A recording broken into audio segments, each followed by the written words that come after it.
गुन्हेगारी प्रकरण प्रलंबित असताना परळीकर यांना प्रभारी प्राचार्य पदाचा पदभार कसा, याबाबत जनतेतून संताप व्यक्त होताना दिसत आहे. मुंबईच्या आझाद मैदान पोलीस ठाण्यात विशेष न्यायालयात विशेष खटला चालू असताना खटला क्रमांक 44/2022 अंतर्गत प्रलंबित गुन्हा असलेल्या उर्मिला अतुल परळीकर यांना शिक्षण विभागाने अध्यापक शासकीय महाविद्यालयाच्या प्राचार्य प्रभारी पदाचा पदभार कसा दिला, हा प्रश्न जनतेसमोर उभा राहिला आहे.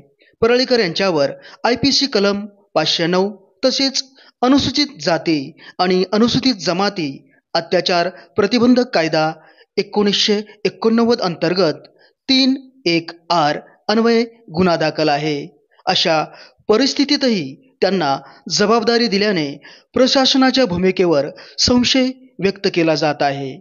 जनतेच्या मते शिक्षण क्षेत्रात नैतिकता आणि पारदर्शकता महत्त्वाची असताना गुन्हेगारी पार्श्वभूमी असलेल्या व्यक्तीला उच्च पदभार देणे चुकीचे आहे. यामुळे विद्यार्थ्यांमध्ये आणि शिक्षक वर्गातही असंतोष पसरला आहे.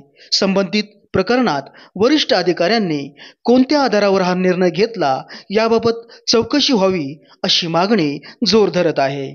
शासनाच्या निर्णयावर प्रश्नचिन्ह असून गुन्हा प्रलंबित असतानाही वरिष्ठ स्तरावरून अशा नियुक्त्या होणे ही शिक्षण क्षेत्रात स्वच्छ प्रतिमेसाठी घातक ठरू शकते. त्यामुळे शिक्षण विभागाने यावर तातडीने खुलासा द्यावा आणि योग्य ती कार्यवाही करावी अशी मागणी जनतेतून जोर धरत आहे.